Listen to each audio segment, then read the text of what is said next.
أشهد أن لا إله إلا الله وحده لا شريك له وأشهد أن محمدا عبده ورسوله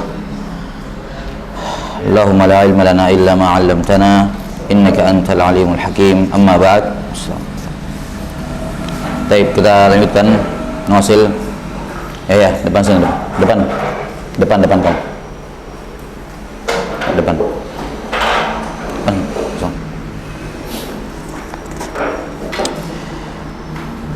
Taib Nawasil fi syarah Safinatus Shalah Syekh Abdullah bin Umar bin Yahya al-Hadrami rahimahullahu ta'ala. Qala rahimahullahu ta'ala as-salisu dukhulul waqti. Syarat syah salat yang ketiga adalah masuknya waktu. Syarat syahnya salat yang ketiga adalah masuknya waktu.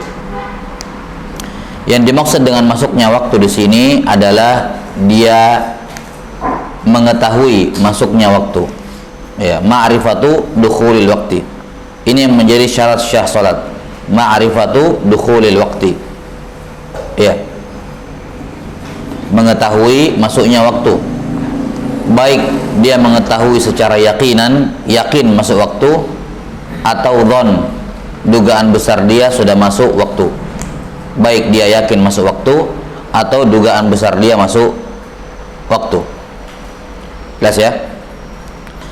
Nah, kenapa kita katakan masuk waktu bukan patokannya? Patokannya adalah dianya, si musolli. Jadi syarat syah salat adalah si musolli harus tahu masuknya waktu. Karena itulah ibaratnya Abu Syuja' lebih detail di sini. Beliau mengatakan wal ilmu bidukhulil waqt, mengetahui masuknya waktu. Yani baik mengetahui dengan keyakinan secara yakin atau secara dhon. Kenapa? Karena kalau dia belum yakin, belum dugaan besar masuk waktu, tidak boleh dia sholat. Kita sampai sini. Kalau dia yakin atau dugaan besar belum masuk waktu, maka dia tidak boleh sholat walaupun kenyataannya sudah masuk waktu. Walaupun kenyataannya sudah masuk waktu. Nah, misalnya ada seorang mau sholat. Sebenarnya sudah masuk waktu, cuma kan dia tidak tahu. Sudah masuk waktu nih, sudah masuk waktu zuhur. Cuman menurut dia belum masuk nih. Jelas sampai sini? Belum masuk waktu. Tidak yakin, tidak dugaan besar masuk waktu. Maka di sini dia tidak boleh sholat. Kapan dia sholat? Batal sholatnya. Walaupun kenyataannya sholatnya di dalam waktu. Jelas sampai sini? Tapi keyakinan dia mengatakan belum masuk waktu. Jelas? Demikian pula sebaliknya. Kalau dia yakin dugaan besar ya, dugaan besar dia sudah masuk waktu. Kemudian dia takbir. Kemudian dia dia takbir. Dah sampai sini? Ketika dia takbir ternyata belum masuk waktu. Dah sampai sini? Dia yakin sudah masuk, dia dugaan besar tidak yakin ya, karena kalau yakin tidak mungkin bertentangan dua keyakinan, tidak mungkin. Dugaan besar dia sudah masuk. Akhirnya dia takbir, ternyata belum masuk, maka juga tidak syah. Jelas? Maka pada kedua keadaan ini salatnya tidak syah. Keadaan yang pertama, dia yakin, dugaan besar dia belum masuk waktu. Dugaan besar dia belum masuk waktu. Dah sampai sini? Ya. Lantas dia salat, maka salatnya tidak syah. Walaupun kenyataannya sudah masuk. Demikian pula sebaliknya. Ketika dia yakin atau dugaan besar sudah masuk waktu, kemudian dia takbir, padahal kenyataannya belum, maka juga tidak syah. Lihat sampai sini? Iya. Kata beliau rahimahullahu taala, ya. Karena itulah siapa yang takbiratul ihramnya pada kata A, ya, walaupun pada huruf lam pada nama Allah, pas mengatakan A belum masuk waktu, pas masuk ke huruf lam sudah masuk waktu, maka sholatnya tidak syah. Tidak boleh ada sedikit pun bagian dari sholat yang belum masuk waktu. Dah sampai sini? Baik. Jadi syarat syah sholat yang ketiga adalah dukhulul waqti, yakni ma'rifatu dukhulil waqti. Dia tahu sholat sudah masuk. Baik tahunya secara meyakinkan atau dugaan besar. Tentu saja di sini berlaku dalam kasus normal ya. Ya, dalam normal. Adapun dalam adapun dalam waktu dalam waktu darurat, ya, dalam waktu darurat maka terkadang diperbolehkan salat sebelum waktu dalam waktu darurat, seperti dalam kasus jamak takdim. Salat asar dikerjakan di waktu zuhur padahal waktunya belum masuk. Yani waktu aslinya belum masuk. Waktu darurat sih masuk. Labas. Kata beliau rahimahullah, wa huwa zawalus syamsi lidzuhri wa bulughu dhilli kulli syai'in mislahu zaidan ala dhillil istiwa'i lil asri wa ghurubu syamsi lil maghribi wa ghurubu syafaqil ahmari lil isya wa tulu'ul fajri as-sadiqil mu'taridi junuban wa shimalan lil fajr.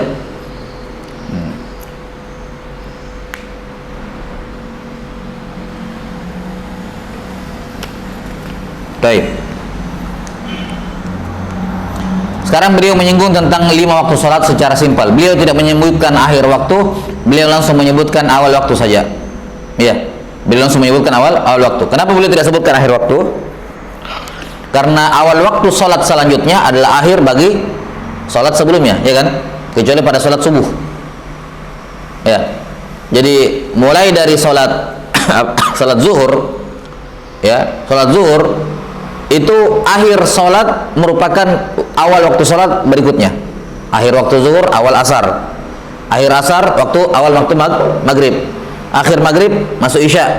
Masuk isya, habis isya masuk subuh. Nah, kecuali subuh.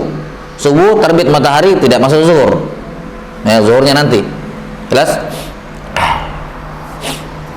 Kata beliau rahimahullah, wahwa, dan waktu salat adalah zawalus syamsi lidzuhri, ketika matahari tergelincir, yakni tergelincir ke arah barat, berpindah ke arah barat di waktu zuhur.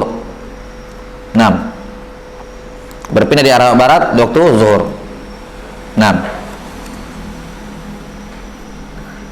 Baik. Misalnya ini kita tancapkan benda, bambu misalnya. Bambunya misalnya anggaplah 2 meter. 2 meter. Kemudian anggaplah kemudian ini timur 6. Lihat ya, ini timur, ini barat.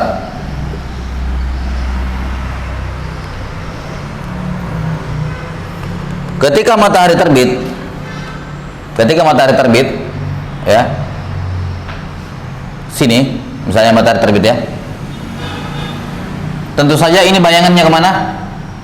Bayangannya ke ini, ya kan? Kan matahari gini berarti kan bayangannya ke sana. Semakin naik matahari, maka bayangannya dia semakin turun ke barat. Ya, naik matahari, bayangannya turun ke bawah. Ya, naik lagi, turun. Nah, ketika matahari tepat di tengah langit, ya, ya, ketika matahari tepat di tengah langit, dia kan tidak mungkin tepat berada di atas benda itu, tidak mungkin, ya kan? Kecuali mungkin kota-kota tertentu yang memang matahari melewati di atasnya. Dan itu kan cuma satu kota, maksudnya sudah cuma satu garis begitu, ya. Yang lainnya pasti kotanya begini. Jadi bukan tepat di tengah-tengah garis edarnya matahari, bukan. Nah, anggaplah ini sudah di tengah langit. Maka di negeri-negeri pada umumnya, ya, kita tidak berbicara mengenai negeri yang tepat matahari di atasnya, ya. Kalau matahari lewat di negeri yang tepat di atasnya, maka bayangannya akan hilang. Itu tidak. Bayangannya akan hilang karena pas tengah-tengah. Kayak kalau kita berdiri, matahari di sini, kalau pas matahari di atas kita, itu pasti hilang bayangan. Ya. Kalau dia di tengah langit tapi di sebelah sini kita, bayangan tidak hilang, tetap ada. Ya kan? Ini di tengah langit, cuman karena negeri kita tidak pas di bawah matahari, tidak pas di bawah tempat beredarnya matahari. Paham? Kita ambil di sini yang tidak lewat karena ini kebanyakan negeri. Yang tidak berada di tengah-tengah. Nah, ketika matahari tepat tengah-tengah, Jelas? Nah, ini bayangan akan mendek. Nah, ketika berada di tengah-tengah, sudah tidak akan tambah pendek, tidak akan tambah pendek ini. Tidak akan tambah pendek. Sudah sampai sini? Nah, sekarang ini berapa? Anggaplah ini 20 cm, misal. Jelas? 20 cm. Nah, tinggalnya matahari di atas di tengah langit itu tidak lama. Sebagian ulama mengatakan seperti ucapan subhanallah.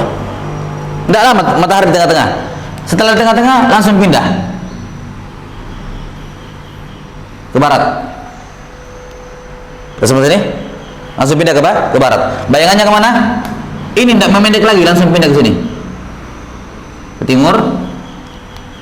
Ya, langsung pindah ke timur. Ini 20 cm. Ya kan? 20 cm. Jadi 20 tidak mendek lagi. Kenapa? Karena sudah di tengah langit, tidak mungkin lagi memendek. Nah, ketika kita mengamati bayangan benda, oh dia mentok di 20 cm. Ya, tidak perlu menunggu, tidak perlu 1 detik, 2 detik, cepat, langsung pindah ke sebelah barat 20 cm. Nah, ketika bayangan sudah pindah ke sebelah ketika bayangan benda yang tadinya di barat pindah ke timur, kita harus sudah tahu bahwa yang di atas sudah pindah ke barat. Nah, masuklah waktu zuhur. Itu namanya zawalus syams. Yani zawalus syams ila jihati al-gharb. Tergelincir matahari mengarah ke sebelah barat. Itu tanda masuknya zuhur. Kata beliau, dukhulul waqti wa huwa zawalus syams ila zuhur. Tergelincirnya matahari untuk waktu zuhur. Sekarang asar. Kapan asar masuk? Sekaligus habisnya zuhur. Wa bulughu dhilli kulli syai'in mislahu zaidan ala dhillil istiwa. 20 cm ini namanya dhillil istiwa. Apa artinya istiwa? Tegak, tepat di atas. Jadi dhillil istiwa adalah bayangan yang terhasilkan ketika matahari tepat di tengah langit. Namanya dhillil istiwa. Kata beliau asar masuknya adalah bulughu dhilli kulli syai', ketika bayangan benda sudah bulugh mislahu, sudah mencapai, sudah sama seperti benda aslinya. Zaidan ditambah dengan dhillil istiwa, ditambah dengan ini dhillil istiwa. Baik. Maka asar pindah ke sini. Misalnya, ya. Kemudian sini.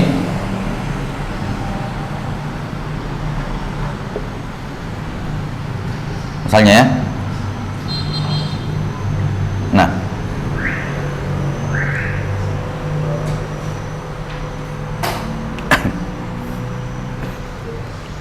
Baik, bayangan benda berapa? Bayangan benda berapa? Panjangnya? Bayangan bendanya berapa? Bendanya 2 meter. Bayangannya berapa? Dhillul istiwa? Iya, 20 cm. Maka kalau ini sampai ke sini sudah 2 meter 20 cm, masuklah waktu asar. Ini kan 20-nya sudah ada ya, makanya dia tidak dihitung ke bayangan benda karena sudah ada duluan, dari tinggal pindah doang gitu.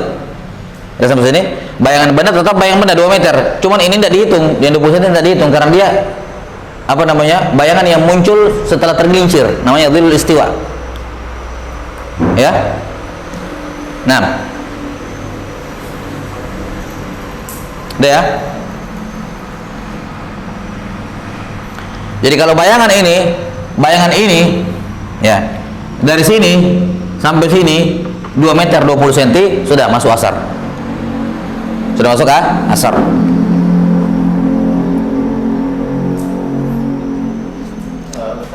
Kalau untuk dhillul istiwa, misalnya yang diasir berarti yang di sebelah kanan, 20 cm sebelah kanan. Kenapa? Kalau misalnya diasir, kalau misalnya diasir Iya, ketika matahari jadi zil istiwa adalah bayangan yang paling pendek yang tidak memendek lagi. Karena kan dia sudah mentok di atas nih, tidak akan memendek lagi tuh. Ya, tidak berapa lama dia matahari berpindah, ini zil istiwa akan pindah ke sini. Jadi yang di zil istiwa yang ini nih, ini. Baik, itu zil istiwa. Adapun dia pindah ke sebelah, itu sudah pindah ke barat, ke kanan berarti. Sudah pindah ke mana? Sudah pindah ke barat. Karena dia pindah ke timur bayangannya.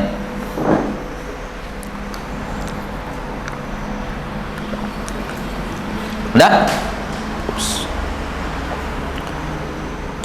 Kata beliau, wa bulughu dhilli kulli syai'in mislahu zaidan ala dhillil istiwa lil asar. Itu untuk salat asar. Yani awal masuk asar sekaligus akhir waktu maghrib. Akhir waktu zuhur. Berikutnya, wa ghurubus syamsi lil maghrib. Tenggelamnya matahari apa? Merupakan tanda masuknya maghrib. Ya, ini kan ufuk tadi ya. Ini ufuk nih, ufuk barat. Nah, kalau matahari sudah tenggelam seutuhnya tenggelam. Nah,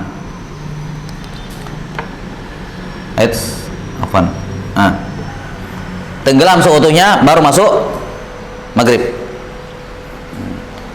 Kapan belum tenggelam seutuhnya? Belum maghrib. Misalnya masih ada setengahnya kelihatan, masih ada sedikit sekali 1/8 matahari kelihatan lingkarannya. Jadi harus betul-betul semua lingkaran matahari tenggelam, semuanya tenggelam. Jadi kalimat di sini ghurubus syams, yakni ghurubu qarasis syams. Qaras itu lingkaran, qarasi asyams. Wa ghurubus syamsi lil maghrib. Tenggelamnya matahari pada sholat maghrib. Nah, sekarang ketika matahari tenggelam, apakah cahayanya langsung hilang? Tidak kan? Sama seperti, perhatikan, sama seperti matahari ketika dia mau terbit di sini, timur. Ketika dia mau terbit di timur,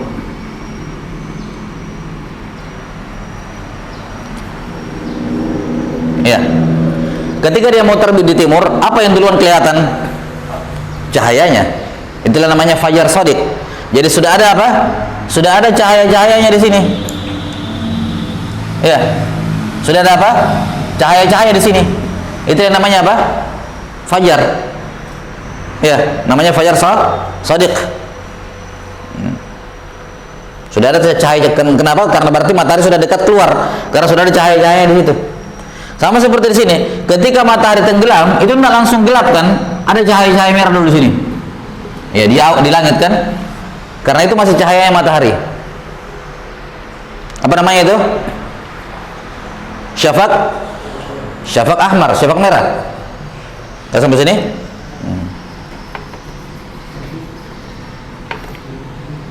Kita buat apaan saja perumpamaan.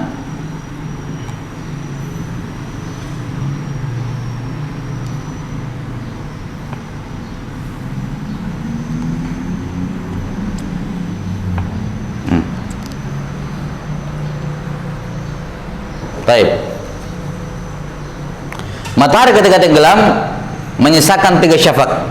Yang pertama syafaq merah paling bawah, di atasnya syafaq kuning, nggak ada warna kuning ya. Syafaq kuning, di atasnya syafaq putih, pakai spidol hitam. Syafaq putih. Baik. Jadi ini syafaq merah, syafaq kuning, syafaq putih. Itu cahaya semua. Kalau untuk melihat di teman matahari, cahayanya itu berlapis-lapis. Ya, berlapis-lapis. Yang paling bawah merah, di atasnya kuning, atasnya putih.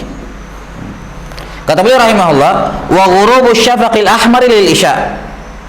Hilangnya syafaq merah penanda masuk isya. Ini. Jadi selama masih ada merah-merah di sini, syafaq merah, maka apa? Nah, masih maghrib. Tapi kapan dia sudah tenggelam, ya merah sudah hilang, ya, maka kuning turun ke sini kan? Turun, sudah mendekat gelap ini. Tuh kuning turun ke sini, putih turun ke sini, maka apa? Sudah masuk isya. Kapan syafaq merah hilang? Maka masuk waktu Isya. Maka masuknya waktu Isya itu dengan tenggelamnya syafaq merah ditandai dengan ya, dan masih ada syafaq kuning. Masih ada syafaq berwarna kuning.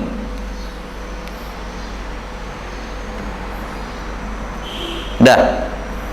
Wa ghurubus syafaqil ahmar lil Isya. Penyebutan ahmar untuk syafaq ini hanya untuk apa? Ziyadatu tawdih, tambahan penjelasan saja. Wa illa secara bahasa, secara lugatan syafaq itu yang merah. Ya. Secara lughah yang kuning sama yang putih tidak diitlaqkan padanya syafaq secara lughah. Ya. Syafaq yang merah, ahmar. Baik. Tenggelamnya syafaq merah untuk salat Isya. Dan terakhir tulu'ul fajri sadiqi al-mu'taridi junuban wa shimala lil fajr. Terbitnya fajar shadiq yang membentang, ya, membentang dari utara ke selatan. Baik, sekarang kita buat gambar lain. Ini tadi kita lihat dari arah dari timur dan barat. Sekarang kalau kita mau buat arah dari apa? Dari utara ke selatan. Ya. Ini ufuk. Ya kan? Ini apa? Ufuk.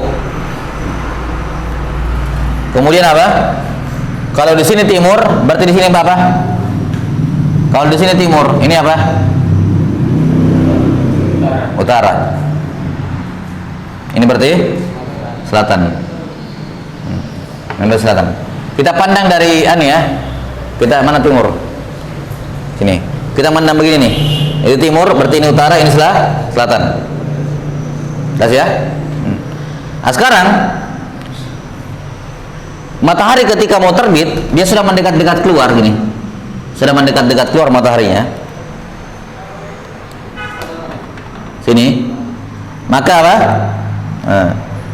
Maka cahaya itu muncul dari sini semua. Syafaq semua. Cahaya. Mu'tarid. Apa itu? Mu'tarid junuban wa shimala. Cahaya itu terbentang dari utara ke selatan. Ini cahaya semua. Lihat sampai sini? Terbentang dari utara ke selatan. Di mana ini namanya fajar shadiq, fajar yang jujur. Kenapa? Karena setelah dia keluar maka akan semakin apa? Terang. Nanti seiring matahari mendekat ke atas semakin ini juga. Ya. Matahari naik ke atas tambah terus. Mana? Oh iya, naik ke atas. Lihat ya, ada mobil.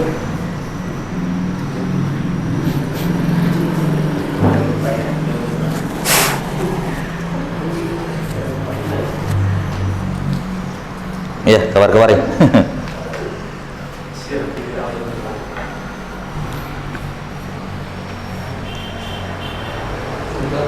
Salam. Baik.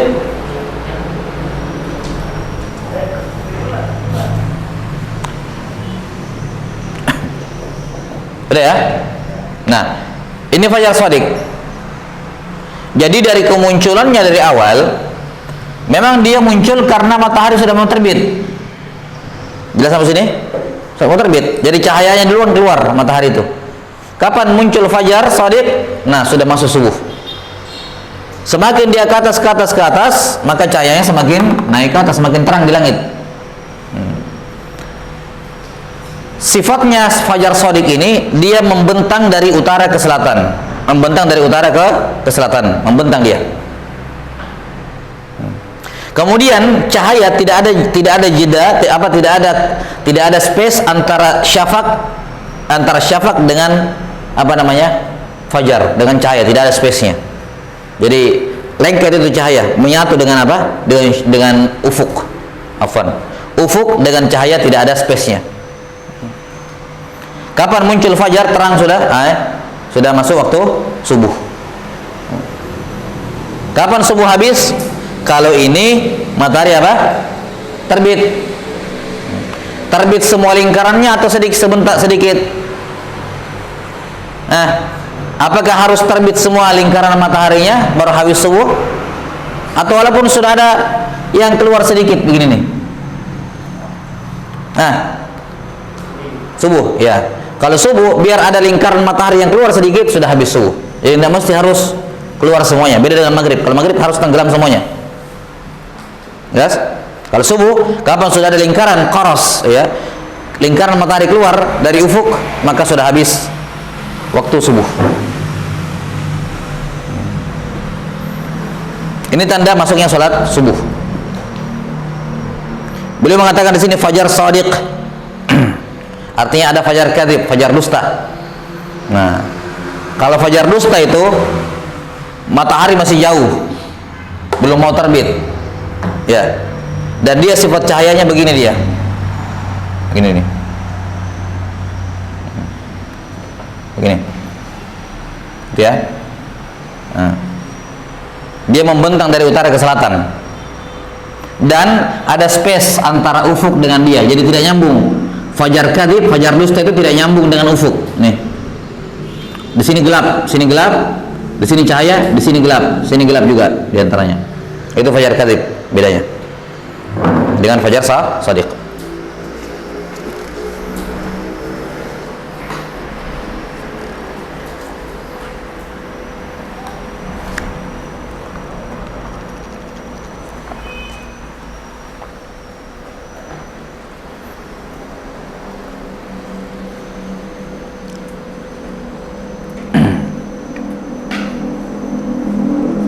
Sudah ya?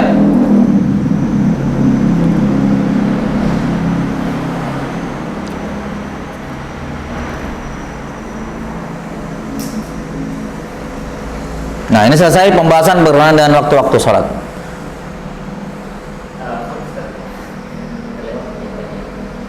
Yang ini yang apa? Yang boleh istiwa Ustaz itu sudah masuk waktu dulu Ustaz. Enggak, ketik istiwa artinya matahari tepat di tengah langit. Belum masuk zuhur. Zuhur itu kalau tergelincir ke arah barat. Berarti yang kan waktu tepat di atas langit dia bayarnya sekitar 20 cm. Nah, itu belum masuk. Berarti. Belum masuk zuhur karena masih di tengah-tengah. Zuhur itu masuk ketika pindah ke barat. Dengan bayangan 20 cm. Iya kan, kalau misalnya matahari begini, ini anggaplah di tengah-tengah, bukan begini ya. Nah, ini kan tengah langit ya, cuman kota kita kebetulan di sini, tidak di bawahnya matahari, di sini kan, otomatis berapa bayangannya? Bayangannya kemana? Bayangannya di mana? Di tengah-tengah. Cuman dia ke sini kan tidak hilang, kan tadinya dari timur, berarti kan begini bayangannya nih, memendek, begini, ya kan? Nah, pas tengah-tengah langit, pas pindah dia ke sini. Ya, pas pindah, pas dia pindah mulai ke barat, ya, pas dia pindah kan udah sampai sedetik itu. Kata para seperti mengucapkan subhanallah. Bahkan tidak mungkin ada orang bisa sholat di waktu itu, tidak mungkin. Tapi pas bertepatan dengan A dari Allah Akbar tidak syah. Ketika mereka mengatakan apa? Kapan masih di tengah-tengah orang bilang A Allah Akbar pada sholat zuhur tidak syah. Atau dia mengucapkan A pada sholat sunnah mutlak haram tidak syah karena tidak boleh sholat di waktu terlarang. Waktu terlarang kan ketika matahari tepat di tengah langit. Jadi sebentar.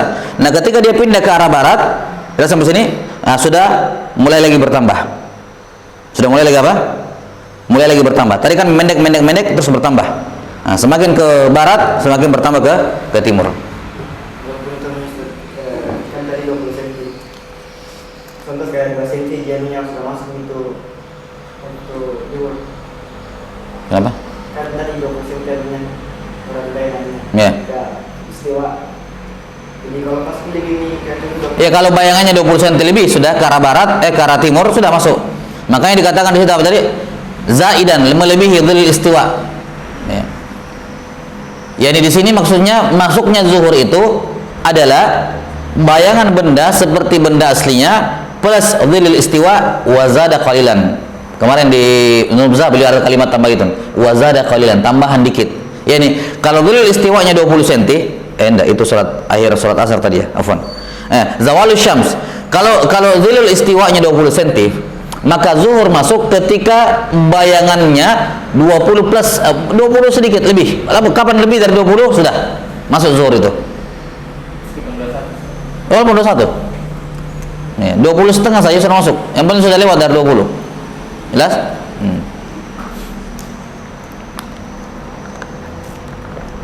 Ya, karena bayangan, perhatikan untuk negeri-negeri yang matahari lewat tepat di atasnya, dia tidak punya dzilul istiwa.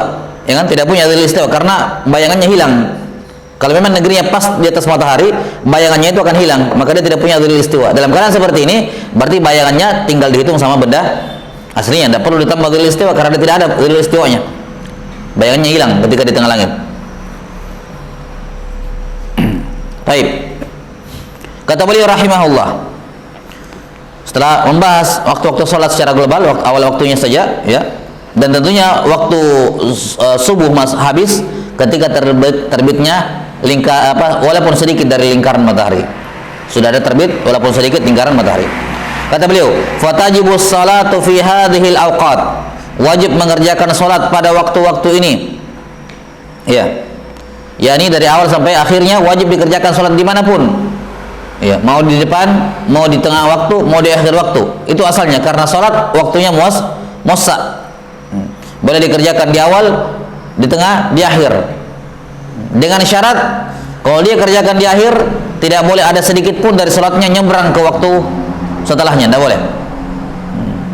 Kalau dia mau kerjakan di akhir waktu, maka tidak boleh. Ya, dia harus yakin tidak boleh ada waktu yang tidak boleh ada bagian dari sholat walaupun tinggal salam yang nyebrang ke waktu setelahnya, tidak boleh. Hukumnya haram kalau seperti itu. Jelas? Maka dia wajib sholat di waktu-waktu ini. Ada awalnya, ada akhirnya, tinggal dia sholat. Wa taqdimuha 'alaiha wa ta'khiruha anha min akbaril ma'asi. Sholat sebelum waktu, takdimuha, mentakdim sholat 'alaiha sebelum waktu. Salat sebelum masuk waktu, wa ta'khiruha anha, dan melaksanakan salat setelah habis waktu, min akbaril ma'asi wa afhashil sayyiat, di antara maksiat terbesar dan keburukan yang paling keji. Di antara keburukan yang paling keji. Tentunya tanpa apa? Bukan dalam kondisi darurat. Kalau kondisi darurat, ya ada namanya jamak takdim dan jamak takhir yang membolehkan seorang mengerjakan salat di sebelum masuk waktu dan mengerjakan sholat setelah habis waktu. Kalau jamak takhir, itu pun hanya berlaku untuk zuhur, asar, maghrib dan isya. Taib. Ini selesai syarat yang ketiga.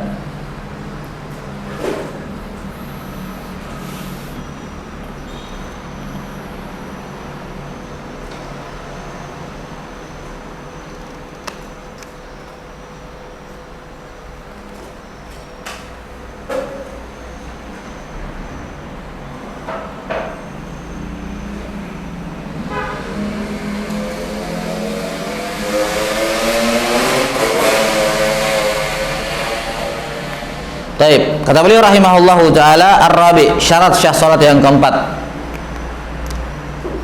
satru. Ini syarat syah salat yang keempat, satrul aurah, ya, menutup aurat. Di sini langsung beliau menjabarkan auratnya laki-laki dan perempuan. Untuk laki-laki kata beliau, satru ma baina surratir rajul wa rukbatihi. Menutup bagi laki-laki, menutup tubuh antara pusar dengan lututnya. Menutup bagian tubuh antara pusar dengan lutut, kedua lututnya. Adapun bagi perempuan, wa jami'i badanil mar'ati illa wajhaha wa kaffaiha, dan menutup semua tubuh perempuan, yakni perempuan dalam salat wajib menutup semua tubuhnya kecuali muka dan kedua telapak tangan. Perhatikan, kaf itu itlaknya begini nih. Ini kaf. Lihat sampai sini, depan dan belakangnya itu kaf. Jadi bukan, kalau ini namanya roha, ya kan? Roha.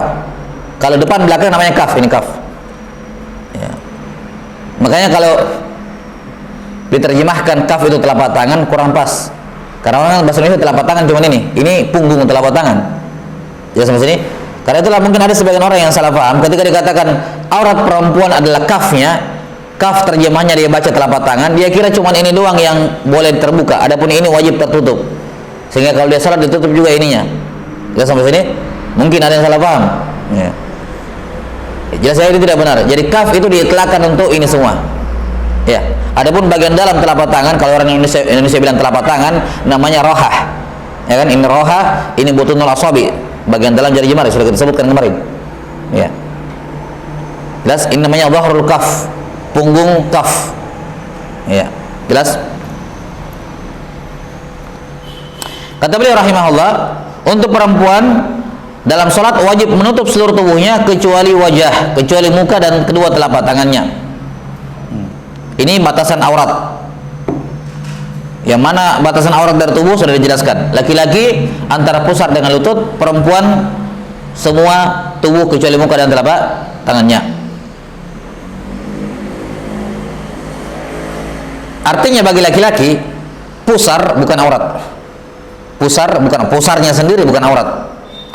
Lututnya sendiri bukan aurat. Yang aurat adalah antara keduanya. Ma baina surrati wa rukbati aurah, kata Nabi sallallahu alaihi wasallam. Semua yang ada di antara pusar dengan lutut itu aurat. Jadi antaranya yang aurat. Adapun pusar itu sendiri dan lutut itu sendiri bukan aurat. Cuman makruh diperlihatkan. Makruh kelihatan pusarnya, makruh kelihatan apa? Lututnya.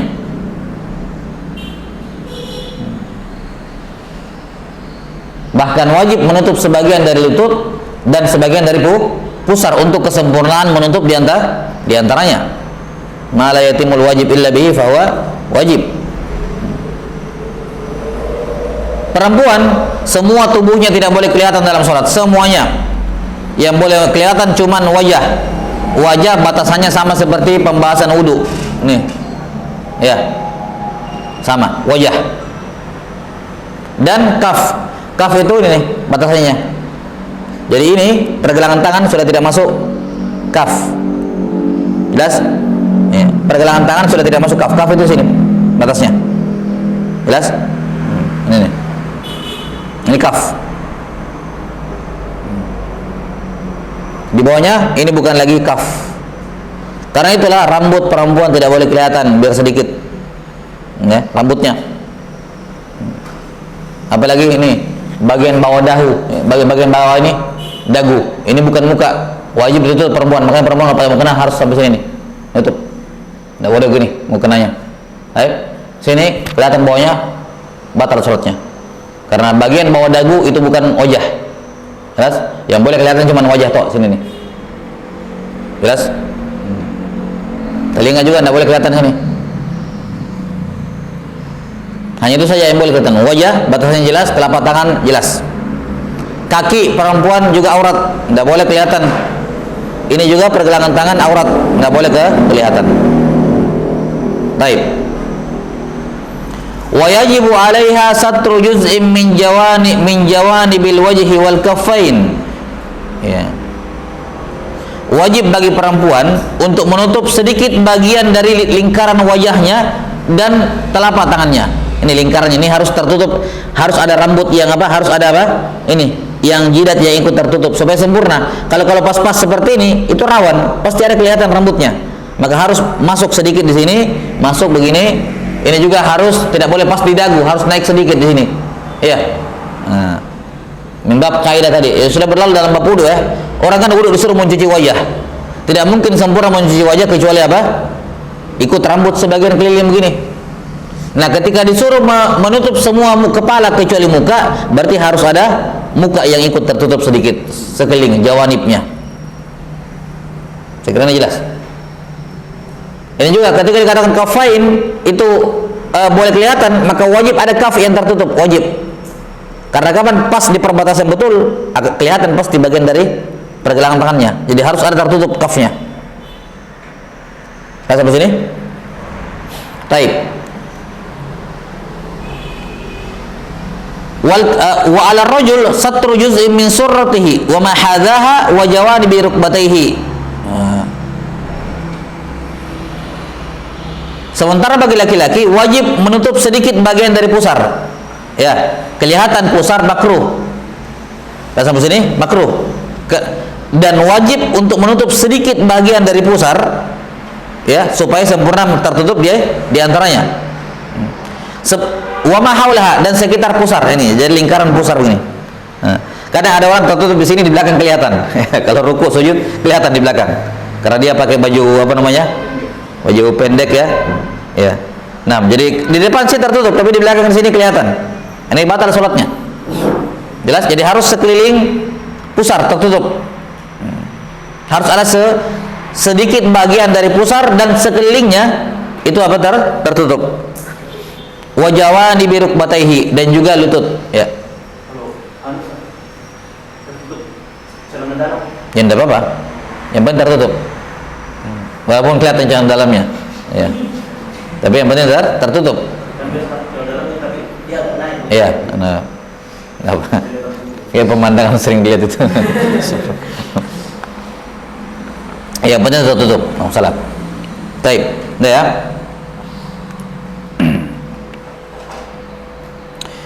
Nah, lutut juga sama. Lutut memang makruh dilihat, tapi bagian atas lutut bagian atas sedikit, tempurung lutut itu wajib ditutup untuk kesempurnaan menutup paha.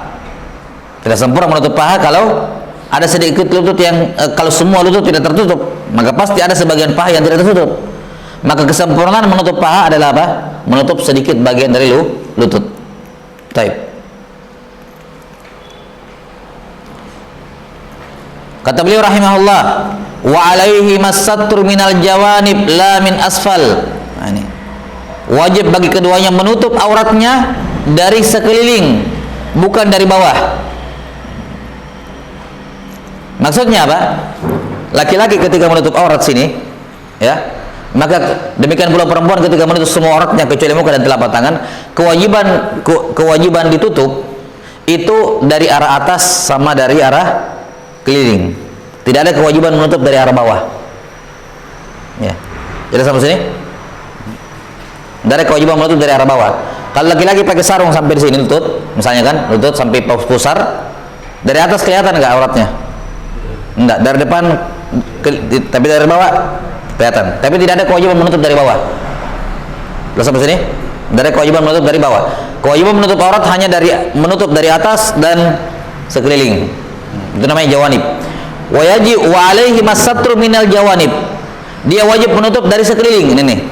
Pandangan sekeliling dan juga dari atas, la min asfal, tidak wajib menutup dari bawah. Makanya kalau laki-laki perempuan misalnya sholat anggaplah di rumah panggung ya, di rumah panggung, tapi biasanya kayunya kan tidak rapat.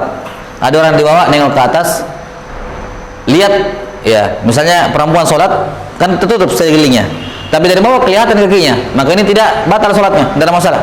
Karena tidak ada kewajiban bagi perempuan menutupnya dari bawah. Laki-laki juga sama, tidak ada kewajiban menutup aurat dari bawah. Kewajiban menutup aurat hanya dari atas sama dari sekeliling. 6.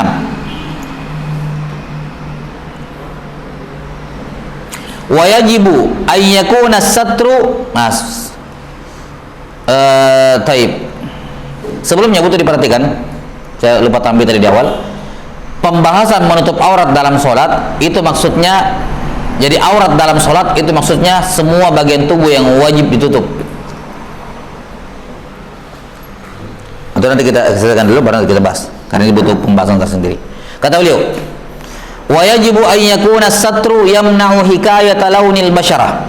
Nah, sekarang pembahasan mengenai bahannya, ya, bahan yang dipakai menutup aurat, bahan yang bagaimana bahannya? Kata beliau, wajib penutup itu, penutup aurat, yamna'u, mencegah hikayata launil basyarah, mencegah terlihatnya warna kulit.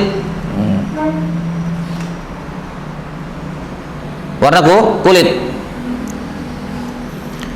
Wa ayyakuna malbusan, dan harus dipakai, bisa dipakai.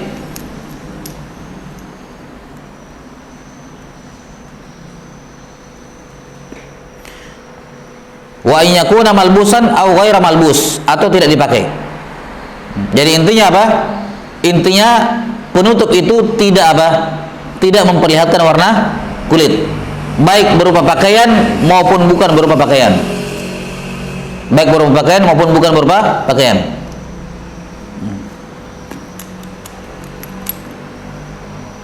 Baik. Secara umum syarat penutup ini ada dua. Syarat penutup aurat ada dua. Yang pertama, lahu jirm. Lahu jirm. Jadi dia punya jirm. Apa jirm? Ada zat apa? Ada wujudnya. Ada wujudnya. Kita bisa pegang gitu. Ada wujudnya. Ada kita bisa pegang. Kayak tisu nih. Tisu biar tipis ini jirm. Kita bisa pegang. Ada bentuk fisiknya. Kita bisa pegang. Dan syarat yang kedua ini, menghalangi atau menutup warna kulit. Kita tidak bisa lihat warna kulitnya di belakang apa. Tidak bisa. Walaupun kita tahu ini orang kulitnya ini, tapi kita tidak bisa lihat di baliknya. Baik. Karena itulah apapun bahannya, yang penting ada wujudnya, ya, ada jirmnya, ada zatnya, dan menutupi warna kulit, maka sudah syah, dianggap penutup aurat. Adapun kalau tidak adapun kalau misalnya tidak menutup warna kulit, maka tidak syah. Contoh, dia sholat di dalam kotak kaca, kelihatan, ya, kelihatan. Dia bahkan menutup semua dirinya, tapi kelihatan kaca. Atau dia sholat pakai pakaian plastik, tapi apa? Plastik. Maka tidak syah. Plastik transparan ya, plastik bening. Untuk plastik yang bening. Kalau dia menutup auratnya pakai kantong kresek, nah sampai sini, laki-laki misalnya, tidak ada pakainya, ambil kantong plastik, ya, yang besar itu, dijadikan pakaian, masukkan kakinya di situ, ya, baru atasnya diikat di situ, ya, misalnya kan, tertutup sampai ke lututnya, ya sudah, ini syah. Karena plastik itu kantong plastik yang tentunya plastik warna hitam ya, warna gelap. Ya, kalau transparan, ya putih sama aja, tidak boleh. Karena intinya kan tidak boleh memperlihatkan warna kulit. Apapun bahannya, mau katun, tentunya laki-laki tidak boleh pakai pakaian sutra, tidak boleh pakai kain sutra. Apapun bahannya, boleh. Dah sampai sini. Adapun kalau kelihatan, maka tidak boleh. Contoh misalnya kaos kaki bolong, tidak boleh dipakai bagi perempuan kalau kelihatan kakinya, kecuali kalau dia sholat pakai sarung, kaos kakinya dalam kan aman, ya. Tapi kalau dia cuma sholat pakai jubahnya sampai mata kaki, terus di bawahnya kaos kakinya bolong, ya batal sholatnya, walaupun sedikit bolongnya, karena dia tidak menutup, walaupun sedikit robeknya, tidak syah sholatnya. Jelas? Itu kalau dia menutup kakinya dengan kaos kaki, jelas ya? Ya. Kalau dia pakai kaos kaki baru sarung di luar, ya aman, tidak ada masalah. Atau misalnya kaos kaki tidak robek tapi tipis sekali sampai pori-porinya kaos kakinya, kita bisa lihat warna kulitnya dari pori-pori kaos kakinya, saking tipisnya. Ini juga tidak syah salatnya, karena kaos kaki yang tipis seperti itu tidak menutup warna kulit, tetap kelihatan. Ini kalau ditarik begini kelihatan warna kulitnya. Jelas? Baik. Kata beliau rahimahullah, jadi harus ada harus ada jirm, kita akan sebutkan nanti. Kemudian wa yakuna malbusan, baik itu dipakai atau ghairu malbus, atau tidak dipakai. Kata beliau fala takfi dzulmah, maka tidak cukup menutup diri, menutup aurat dengan bayangan. Ya, kalau ada orang masuk di kamar sholat, telanjang, ya, matikan lampu, tertutup enggak auratnya? Tertutup. Apa yang menutupi? Bayangan. Bayangan ada jirmnya enggak? Ada zatnya? Wujudnya tidak ada. Sudah syah. Dia sampai sini? Atau laki-laki misalnya sholat tidak ada pakaian, tapi dia gambar di badannya gambar sarung. Gambar ya. Gambar. Bisa lihat ya yang tubuh di apa? Jadi kayak kelihatan pakai pakaian tapi tidak pakai pakaian. Cuma digambar di gambar sarung misalnya, gambar bercelana di ini ya. Pusar sampai lutut digambar. Taib. Terus sampai sini? Ini kan biasanya menyerap di kulit ya. Ya. Dia kalau menyerap di kulit tidak ada jirmnya, itu tidak syah. Tidak sampai sini? Ya. Menyerap masuk ke kulit tidak ada jirm, maka tidak syah. Walaupun orang lihatnya pakai sarung ini orang, padahal tidak. Ya. Kata beliau fala takfi dzulma, tidak cukup menutup aurat dengan dzulma, dengan bayangan atau kegelapan maksudnya. Wa khimatun shaghirah, dan kemah kecil. Ada orang masuk di kemah kemudian sholat, tapi kemahnya kecil, tidak tertutup tidak tertutup sebagian auratnya. Nah, maka ini juga tidak syah. Taib, wallahu taala alam bisawab. Cukup dulu sampai sini penjelasan berkenaan dengan aurat. Ingatkan saya besok masalah ini ya, masalah aurat. Masih ada pembahasan seputar aurat insyaallah. Taib, naktabi hadzal qadar wa lil ilmu indallah. Nasallallahu taala yu'allimana mimma yanfa'una wa yanfa'una bima 'allamana. Innahu waliyyudzalika wal qadiru alaih. Sallallahu ala nabiyyina Muhammadin wa ala alihi wa sahbihi wasallam. Subhanallahumma wa bihamdika asyhadu an la ilaha illa anta astaghfiruka wa atubu ilaik.